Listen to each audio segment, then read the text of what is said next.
I'm Ruth Striegel. I am the content creator of Saturday Sharings. I'm a board member of the United Church of Christ Musicians Association, and we are so excited to be presenting this session today with hymn writers. And before we introduce our guests, I'm going to share my screen and talk about a project that I have been working on.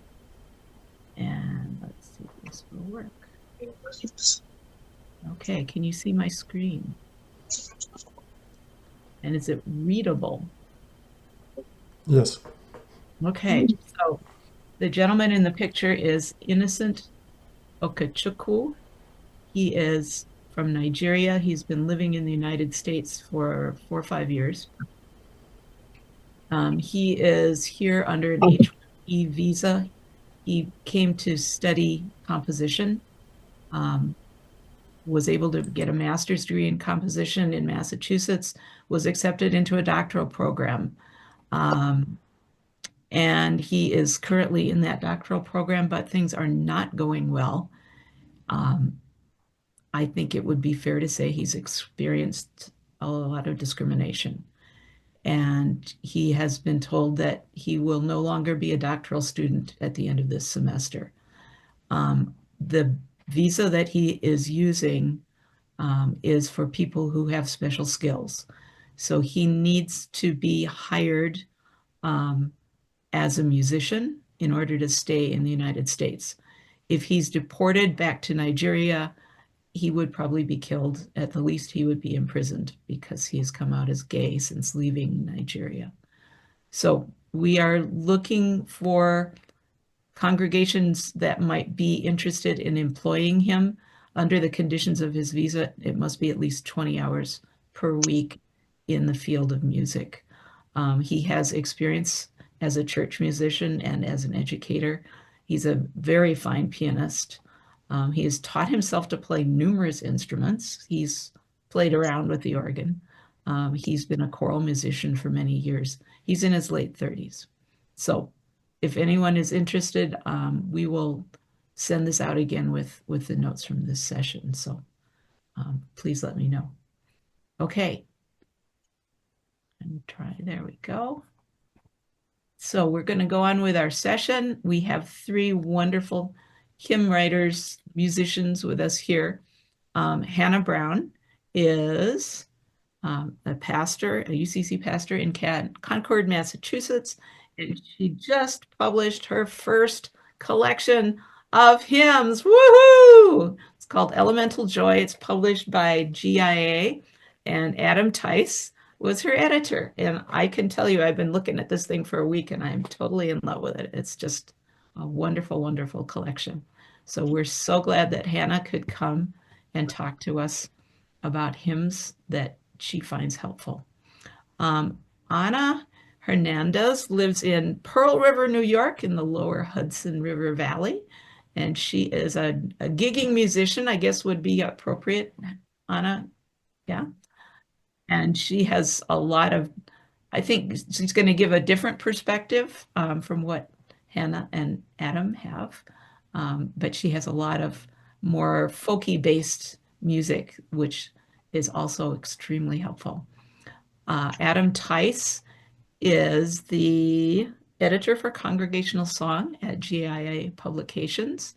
He has been a hymn writer for over 20 years and has many things to his credit. He was involved in creating the Mennonite hymnal a few years back and is just a wonderful hymn writer that I'm sure a lot of you are familiar with. So we didn't talk about order. Who wants to go first? I was expecting it to go Adam and then Anna and then me in terms of, but Okay, that works. That's fine. That's just fine. All right. So to give you a little sense of our structure for today, we sort of divided up our topics so that I'm talking about lament. Hannah is talking about, what did we say? Protest and hope. you know, Or Anna's primary. on protests and I'm on Right. hope. Okay. So Anna's on protest, Hannah's on hope. There will be a lot of crossover between these topics too, so don't expect us to totally stay on task because there's a lot of overlap here. Um, I wanted to talk about a few general things about the idea of singing lament first, and then um, I, I don't totally want this to be a GIA advertisement, but I have a lot of materials to share with you, some of Hannah's pieces, some of my own, and a couple from other people. In fact, one who's here on this call. Um, the first thing I wanted to note is that um, I feel like there's been a reclamation of the concept of lament in worship within the past generation or so. Um, it was seen as an innovation for Mennonites that the 1992 hymnal that we used for 30 years had a section of material specifically for lament. There hadn't been that sort of distilled concentration of singing our sorrows in worship in a hymnal prior to that. You know, those songs were there, but they might have been scattered through other sections of the hymnal. But I think there's been this growing recognition that singing our sorrows together is an important function of expressing our humanity and expressing who we are with and to God. Um, it's, of course, deeply rooted in scripture. So much of the Psalms are devoted to lament. And then we've got things like Lamentations and Ecclesiastes where it's just loaded with it. Um, and so it's a little bit strange that it's taken this long for us to really dive into that as a genre in congregational song. But there's so much good stuff out there now for it. But sort of oddly, given the fact that I'm a hymn writer and an editor of New Congregational Song, the first thing I want to exhort you to do is recognize that when somebody needs to lament, they're probably not scrambling to find the newest, latest, greatest hit to lament with. Um, I think the first material on our lips when we need to lament is stuff that is deeply embedded within us. It's what we might term our heart songs, the songs that we've carried with us since we were a childhood, the songs our mothers sang to us, the songs we remember from our earliest days in the pews in church. So for those of us who have grown up in the church anyway, this is sort of the first line of defense, right? This is the first material you go to when you're planning a funeral, when somebody is suffering, when somebody is experiencing dementia. Uh, I'm not going to encourage you to go, search lament to sing with dementia on the New Resources website, because what you should be singing is the stuff that people have internalized. I'm sure many of you could name similar experiences to what I've had when I've had relatives on their deathbeds or experiencing dementia. What I need to sing with them is something like, when peace like a river attendeth my way, it is well, it is well. Those are the songs that touch really deep parts of our memory, of our hearts. Um, and again, I was a text editor for a hymnal. I was the guy responsible for implementing what we called our aspirations for language use. So we went into old hymns and sometimes would tweak the lyrics to better reflect the theology we want to be singing for the next, 30 years.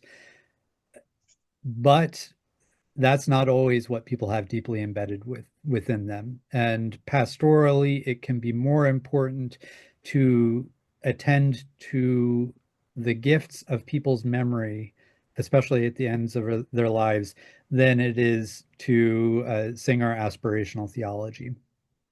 So that aside, there's a flip side to that conversation too. What are the songs and what is the language that we want people to have embedded in them who are growing up now? So not only attending to looking backwards at the language that our elders might have embedded within them, but thinking about our children, what language do we want to embed within them now so they have it when they reach the ends of their lives? And that's where things like changing language to hymns or introducing new hymns can really be important. All right, so that concept aside, so concept number one is attend to heart songs, recognize that people have lament within them already that they need to be singing. Concept number two is yes, there's some amazing new material being written now, and it gives attention to topics and ideas that have not always been attended to in worship before. We have ways of lamenting, for example, what's happening to the environment now, lamenting where our government is going, for goodness sake, lamenting personal experiences that maybe we were afraid to sing about in past generations, that now we need ways to sing about. So I want to screen share a few things with you. I'm just going to give you a few resources. The first thing I'll show you, and this is where we find out if our technology is going to cooperate with us.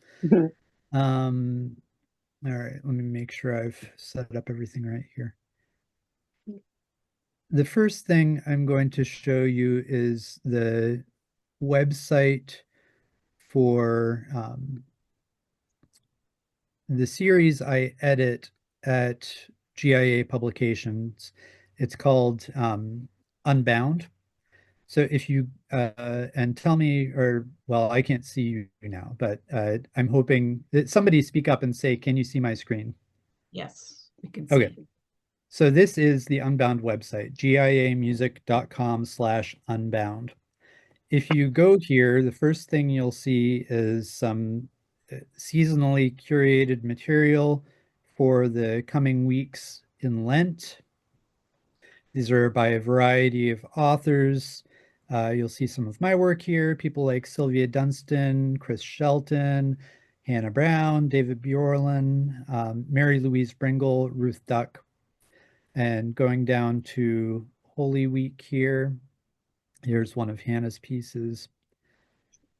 Here are our newest releases in this line, and you can click along and see what some of these are. And if you go all the way down, and here's Hannah's new collection, there is a search function down here where you can search by topics or titles, authors, composers. At some point, we're going to send out a handout to all of you that has links to some of the stuff I'm going to show you. All right, I'm going to stop share for a second, and then I'm going to switch over to another window here if I've done this correctly.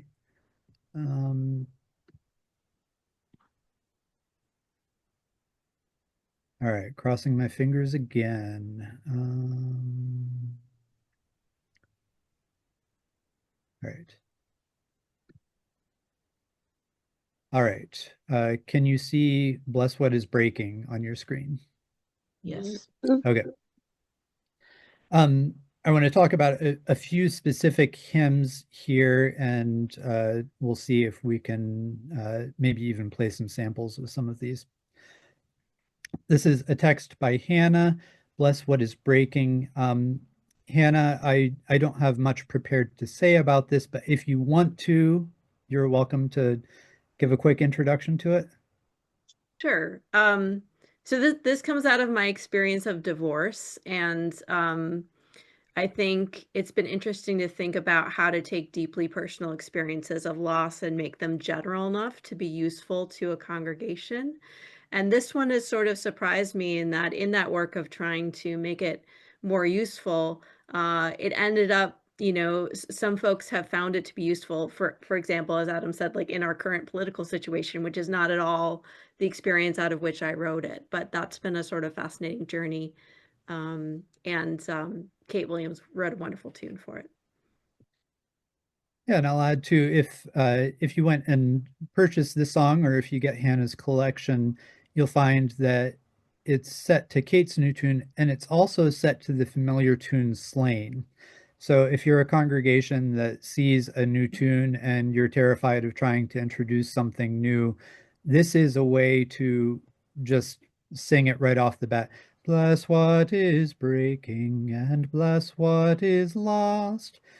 So if your congregation knows Lord of all hopefulness or Be Thou My Vision, you'd be able to sing this right away. But I would like to, oh, I didn't open Kate's tune for it, but I'll play a little bit of Kate's tune for it. We'll see how that goes. Let me see here if I can manage that.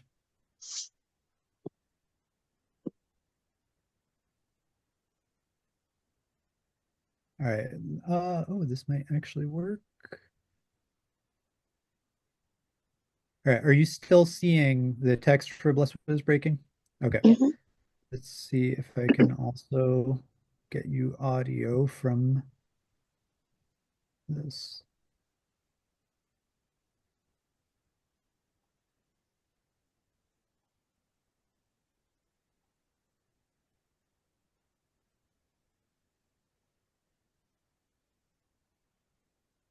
Everything kind of moves slowly when we try to do it all at once.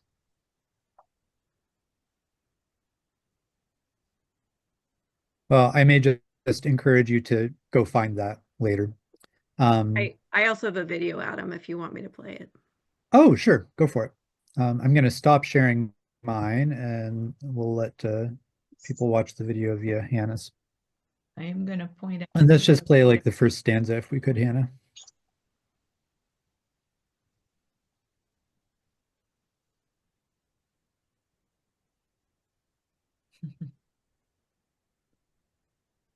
I think we're going to be going over our 12 minutes per person here. Yeah.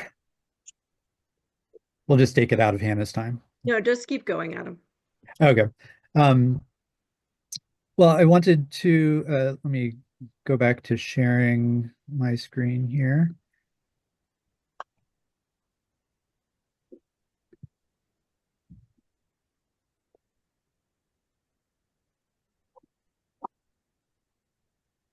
Let's see. All right, I'm going to make sure I get to this, I'm going to skip over several I had planned and go to one called When Jesus Sets the Table. And I saw that our author is here on the call with us. This is an Amanda Udis Kessler piece. And I'll read a little bit of this for you. When Jesus sets the table, all people find a place. That table is a promise of blessing and of grace. So set the table fully, invite the whole world in. If we would share love's welcome, in feasting we begin. Whoever we find troubling and seek to keep outside, that is the very neighbor who must not be denied. So set the table fully. No race, no creed, no nation, no love of heart and vow, no gender is rejected. The table's waiting now. So set the table fully, invite the whole world in. If we would share love's welcome, in feasting we begin.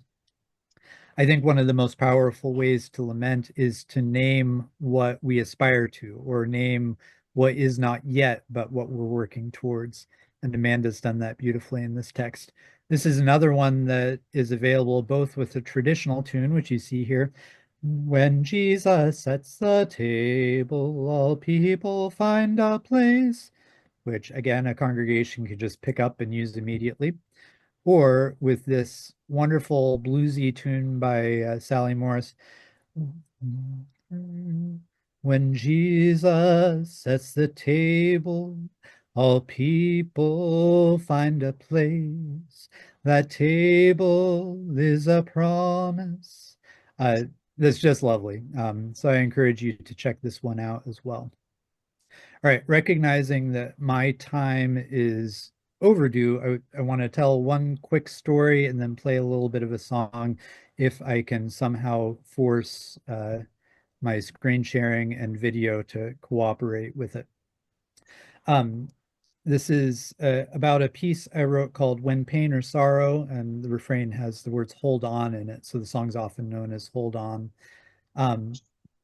I wrote this for a friend of mine who was experiencing PTSD after the loss of his brother to suicide. Um, and what I discovered about this piece is that it does something that I haven't seen other congregational songs do very often. We often have songs of commitment where we commit ourselves to our congregation, to our faith, to God. We have songs where God is committing to us, or even where we're committing communally to one another. But I've not often seen songs that express the commitment of the congregation to the individual, saying, we'll take care of you. Um, and when we're lamenting, that's often the thing we need. There's often one person hurting who we need to express support for. And so that's what this song does. And now we all cross our fingers and say a prayer and find out if I can actually share this. Let's give it a try. Sharing sound, optimized for video sharing. And let's see if this happens.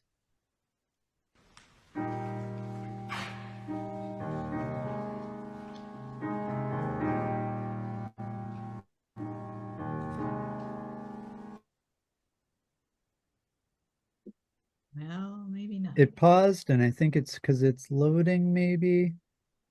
It was working for a minute there, wasn't it? Could you put a link to that in the chat? I'll try that. Yeah. So please go listen to this later. It's, I think, one of the more important songs that I've written. I'm going to stop share, and that'll allow us to hand it off to, I forget if we said Anna or Hannah was next. But yeah, that's certainly enough. I'll get the link in the chat to you. We also have a handout in the process of preparation that we're going to share with you with all of this information on it. So you can check that out later. Anna, you want to go? Yes, I do. So here we go. Let me put this down. Hi. Hello, everyone. I'm not going to mess around with too much of the share, trying to share too many things. But one of the things I have noticed in my 40 years or so of activism and also playing and singing in churches is that we're very not integrated as a species. We can either be yelling on the picket lines or we can be praying in church, but very rarely do we show up on the picket lines in a way that is helpful to move the conversation ahead. And I have noticed that it's one of the things that activists do, at least my end of the activist spectrum, which is the Poor People's Campaign, and I started in the anti-nuclear campaign, and it's been a long time. But one of the things I've noticed is that we always start every action with a nonviolence training. And it just seems to make sense to me. But I went to an action last week at my representative's, my congressperson's office, and there was no focus. People were just yelling and screaming at the cars that were honking and not listening to the speakers. And it was all performative. And so it's good to learn all these songs that I'm going to run through, but it's more important to learn how to manage your internal weather when you're out there in the world and you've got a lot of stuff to do and things are happening that you do not like. So I have this, I'm going to share this thing. Let me find here we are. I'm starting with a whole bunch of things.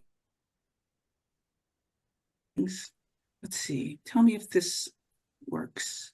Are you in? We're in. Hey, yay. Okay, so because it's the UCC church, excuse me. I thought of this because this is a song that I sing very often in the mornings. And I'm not going to do all the verses, but I've switched the meter out. You all know this text. It's a Ruth Duck text, and it's in the New Century Hymnal at number 521, and it's do do do do do do do do do do do do, right? So everybody knows that tune, right? Land of Rest tune.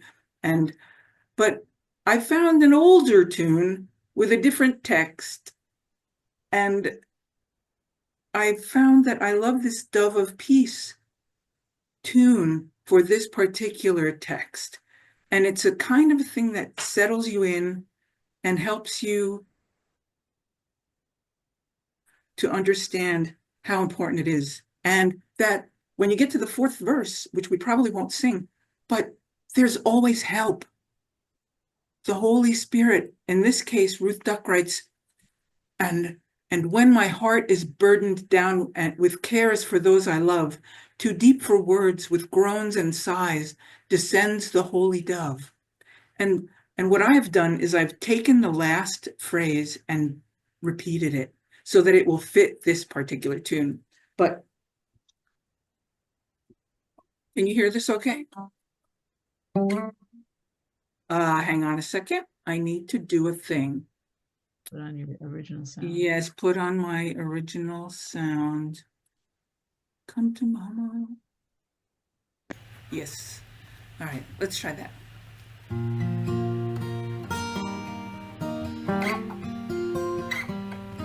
In solitude,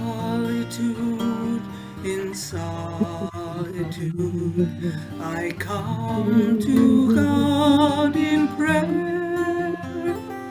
In silence and simplicity, my spirit blossoms there. My spirit blossoms there. Whene'er the world is troubling me and stress is all around, I seek the presence of my God, and healing light is found.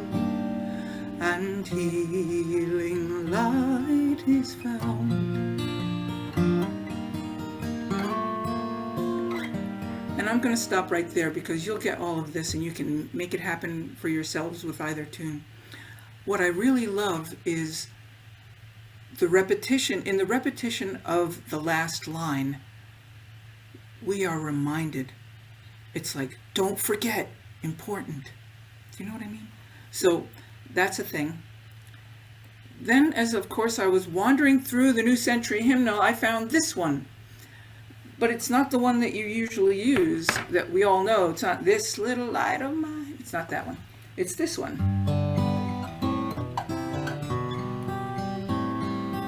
This little light of freedom, I'm gonna let it shine.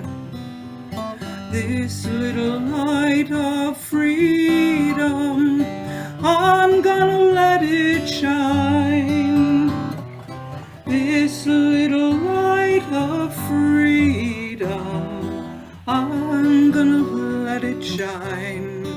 Let it shine, let it shine, let it shine. And this is a favorite tune of Paul Robeson. He recorded this tune and it's quite beautiful. But also, this is the version that Fannie Lou Hamer really loved. And a lot of the activists you will find have these tunes that are literally heart songs that settle you down so that you can go and speak truth to power. And it's hugely important. And only then can you get to the place where you can do things like Mi Única. And this one, well, one thing, I sing in a Spanish church every Sunday, and it's a beautiful thing because there are a lot of Spanish songs that are heart songs that everyone, I think, should just learn because they're beautiful. And this one is not that, but it's really good once you're settled down and you have to be on the picket line or you have to be at the border or whatever. This text says, oye mi gente, like, hey, people, traemos la fuerza, we bring the strength. Liberty is my only flag. Okay? So it goes like this. And we'll just sing it through a couple times. I'll sing it through once, then you just kind of hop on. And we'll do it in Spanish and English, and then Spanish and English again, and we'll just keep going back and forth until we get sick of it, because I think it's great. It goes like this. Oye, mi gente, traemos la fuerza, la libertad es mi única bandera. Do that. Oye, mi gente, traemos la fuerza, la libertad es mi única bandera. Rise up, my people, my condors, my eagles. No human being can ever be illegal. Rise up, my people, my condors, my eagles. No human being can ever be illegal. Oye, mi gente, traemos la fuerza. La libertad es mi única bandera. One more. Oye, mi gente, traemos la fuerza. La libertad es mi única bandera. That's one of my all-time favorite tunes, and it's beautiful and fun, and it will wake you up. But if you don't happen to be at the border, and if you don't happen to be at an immigration rally, for which it is the most perfect song, it's written by the Peace Poets, by the way, and this one is another really great one, just to get everyone going. And it's a call and response. So I'll sing and I'll call, you respond. That makes it easy. How about that? Okay? Don't turn your things on, your audio on, or we'll all be messed up. But it goes like this. Let's see if I can do this.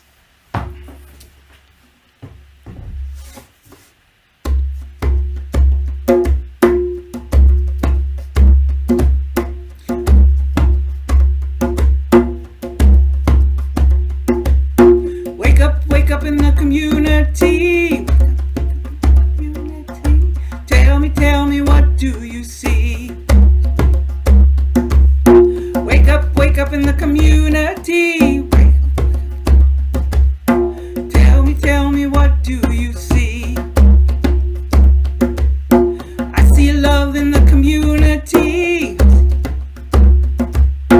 If you ask me, that's what I see. I see love in the community. If you ask me, that's what I see. I see dance in the community, using it to fight poverty. I see dance in the community, using it to fight poverty. Using it to fight poverty. I see healing in the community. If you ask me, that's what I see. I see healing in the community. If you ask me, that's what I see. I hear song in the community, melodies to bring unity. I hear song in the community, melodies to bring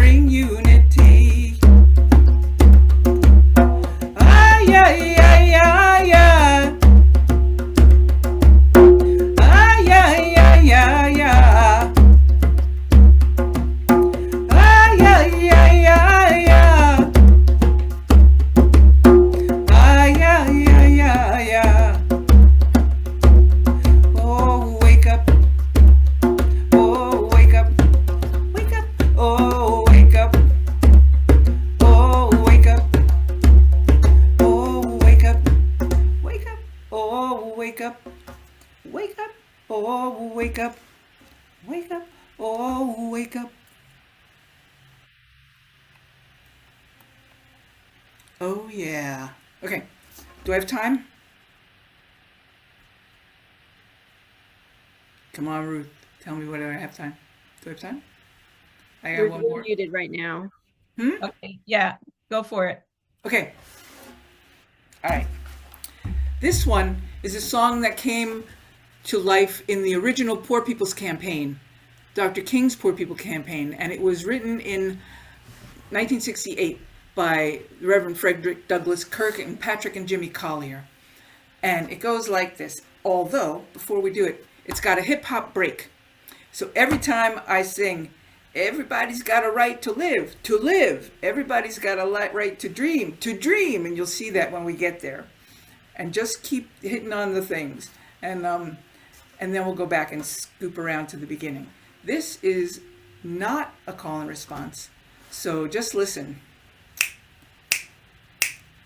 Everybody's got a right to live. Everybody's got a right to live. We cry poverty no more. We want justice for the poor, because everybody's got a right to live. From the top.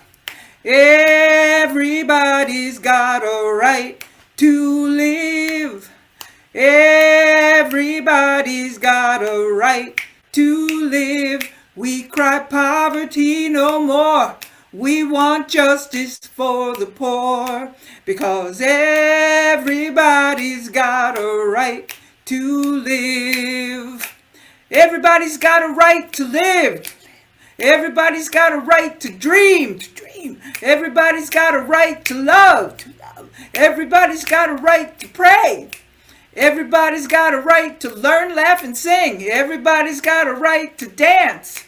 Everybody's got a right to live, because everybody's got a right to live. Everybody's got a right to live. We cry poverty no more. We want justice for the poor, because everybody's got a right to live. And that's all of it.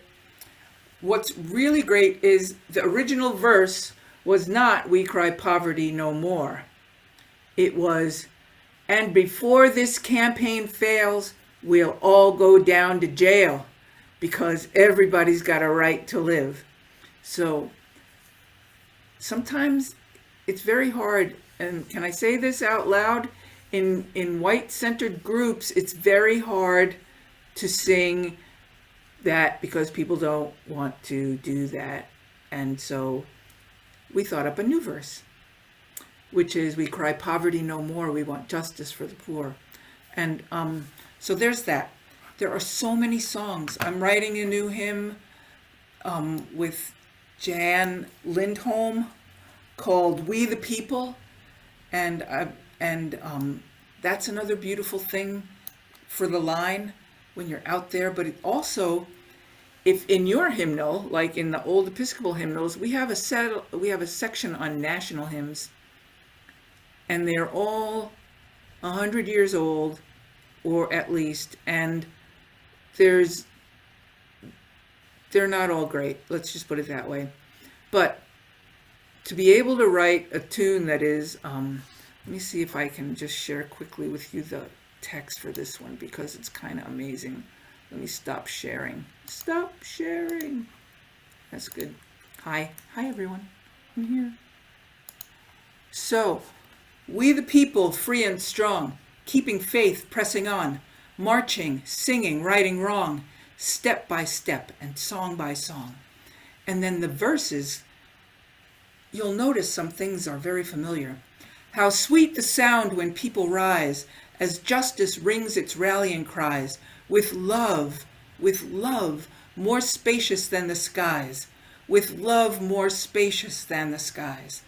And there are so many amazing things that are being written now, and I just, go find them, go learn to sing them.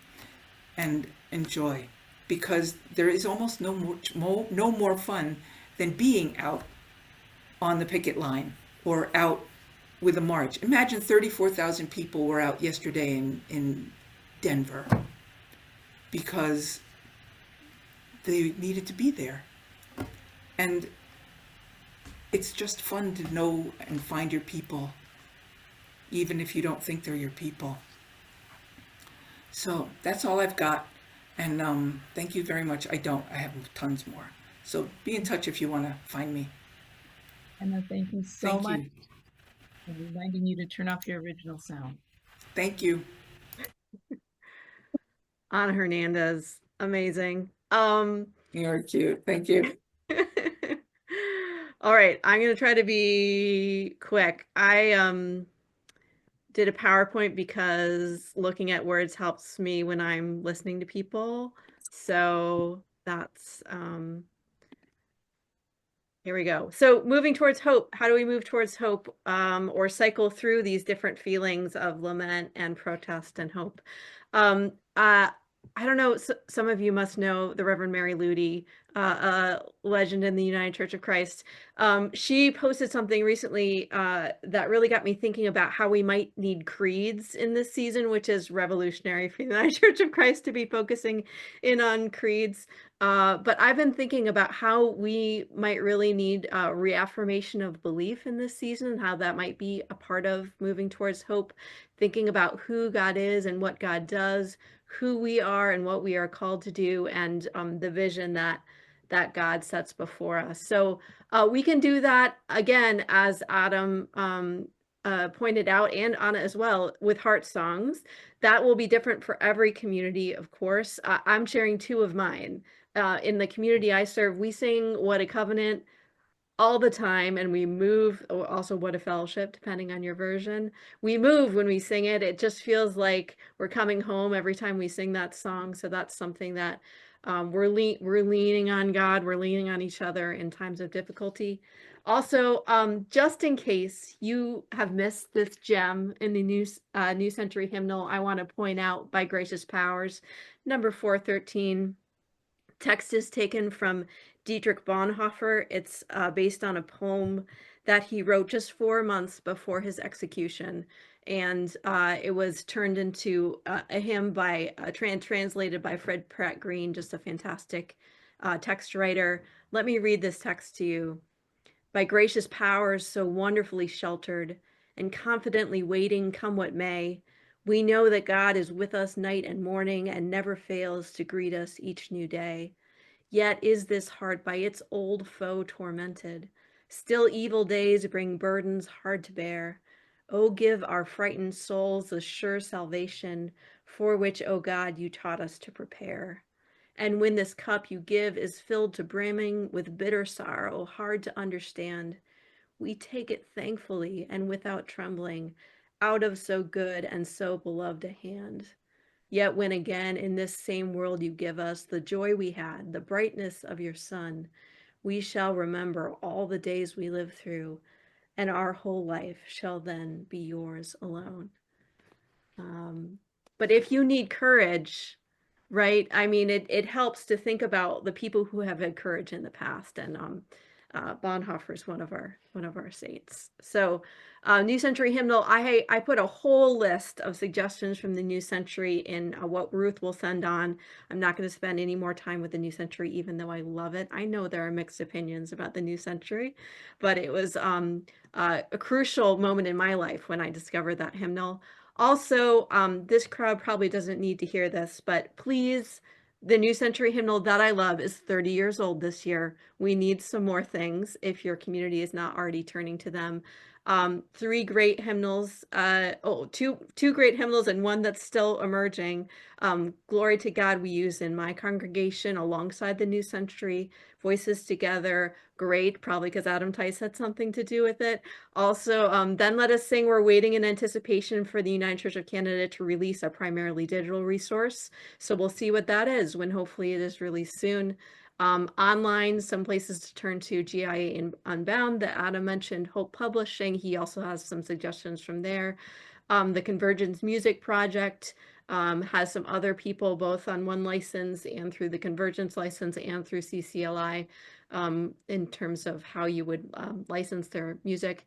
And a blog, Singing from the Lectionary, if you haven't seen it, if you're looking for something specific for a day, it might remind you of things you already know or introduce you to some new things. There's just incredible amount of listings for any scripture passage that you're trying to match up or any theme. But I'm going to share just a few with you, and I'm going to switch my share, and hopefully we won't have any problems.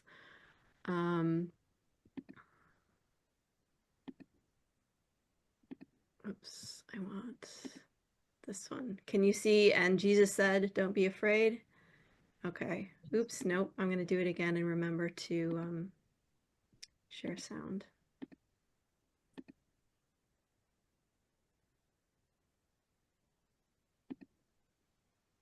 All right.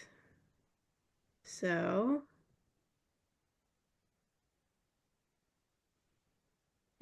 oh my gosh, I'm sorry. Just a second. That's what I wanted. Okay. I'm going to mute myself and try to play the first verse of this. And I'm sorry it's fuzzy, but you can see a better version if you go online and check it out later with the link. And Jesus said, "Don't be afraid. I've come to turn your fear to hope. I've come to take you through the deep, to be your friend until the end, and give your troubled heart to sleep."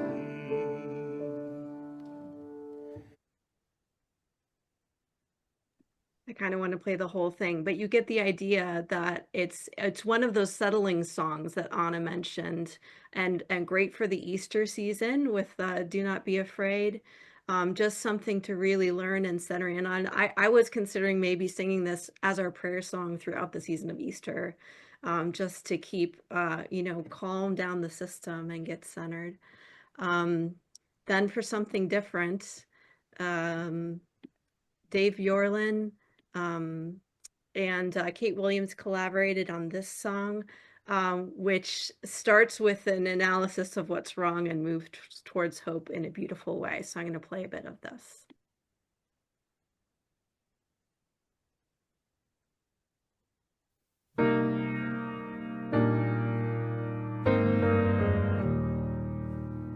Empires rise from rotting roots, each one a toxic weed that spreads and bears infected fruits of violence and greed.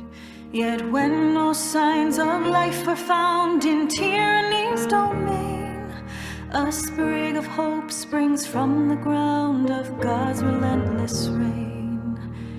Empires fall beneath the strain of cruelty and lies, for all their triumphs yet contain the seed of their demise. But as they crumble into dust, the sprig of hope still stands, and as their weapons turn to rust, the dream of peace expands.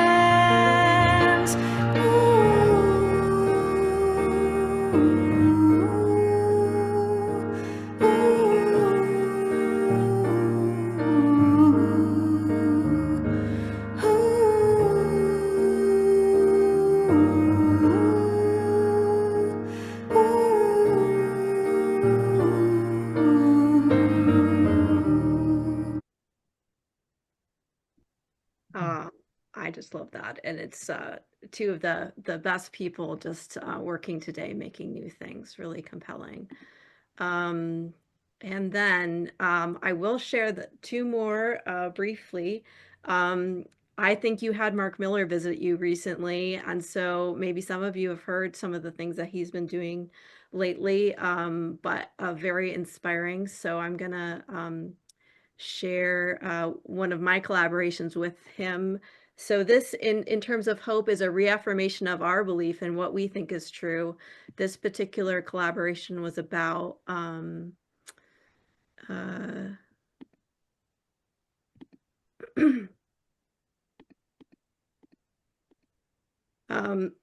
I think of it as a beatitudes for the body. So thinking about all of the bodies, all of the people who are being disrespected in our nation today, and how can we affirm how we want to treat one another, and how we believe God calls us to act. Holy is the refugee, holy is the guest. Holy those who wander far from home. Holy are the bodies seeking safety, warmth, and rest. Beloved, find a welcome as you roam. Holy are the questioning, holy are the queer. Holy those who challenge dance and dare.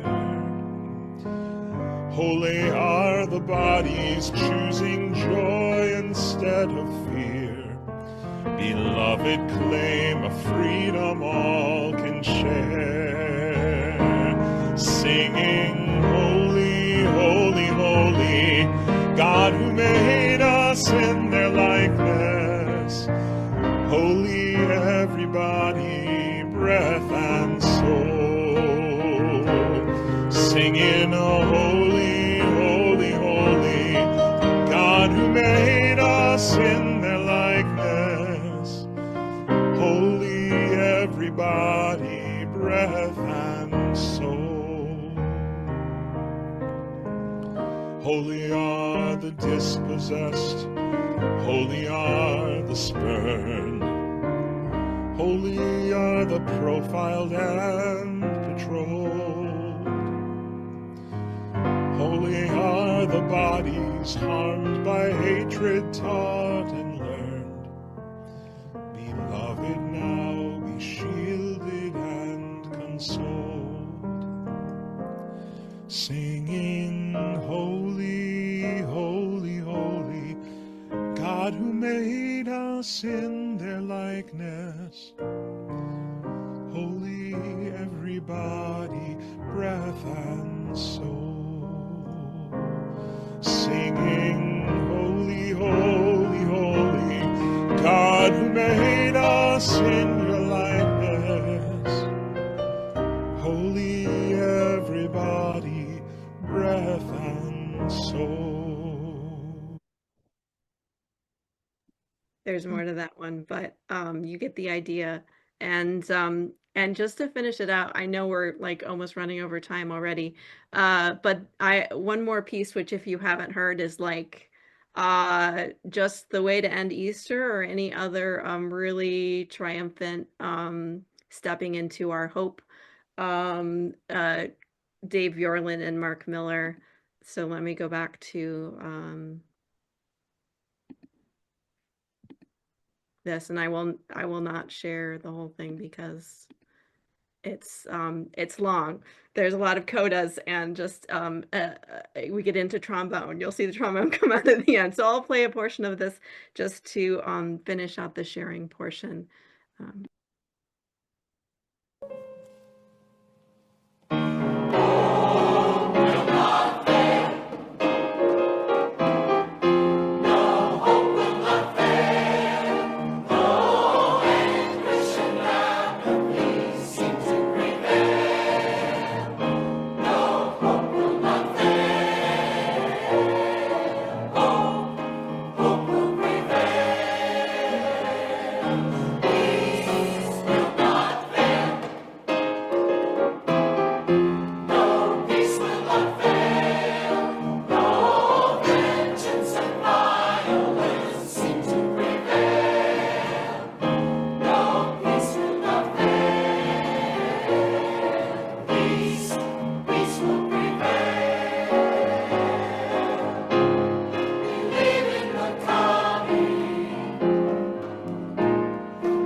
the trombone.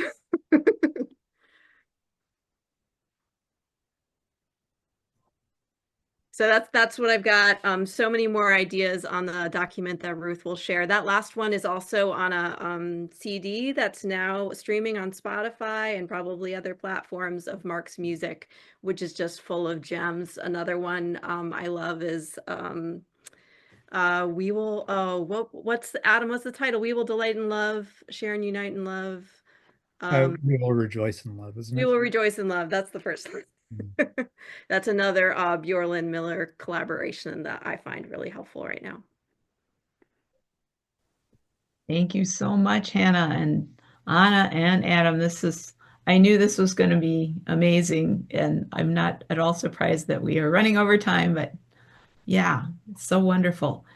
And yeah, we will send out a document with lots more goodies because there's a huge reservoir of wonderful music to share.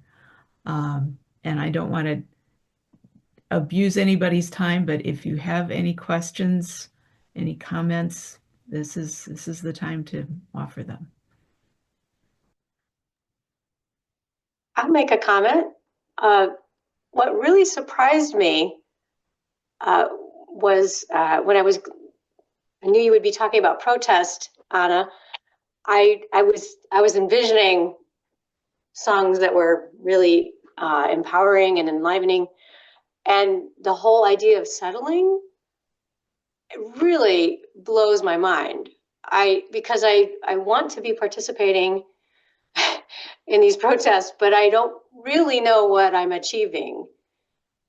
And I really love the way you talked about and recentering that idea of what is actually going to move us forward. So that was a radical shift that I had not expected. So thank you for bringing that to us. Thank you. Thank you.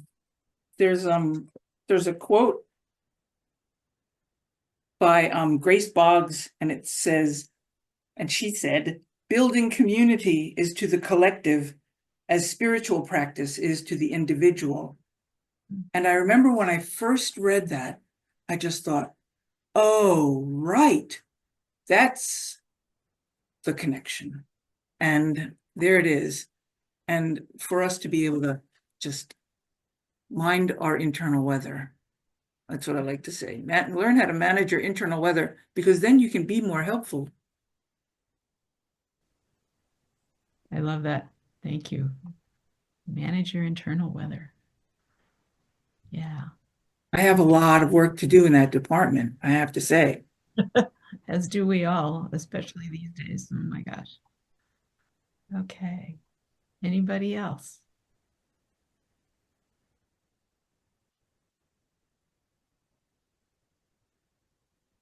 Okay, well, I want to thank Joan Pritchard and Ed Clark, who are our tech team behind the scenes, who make this all work. Really appreciate them. I am so appreciative of Adam and Anna and Hannah, who did this out of the goodness of their hearts, and all the wealth of materials that they are introducing us to.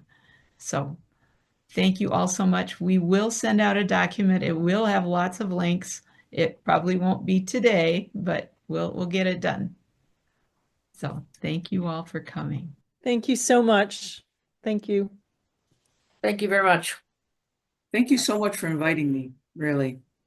Oh, thank you, Anna. Thank you for coming.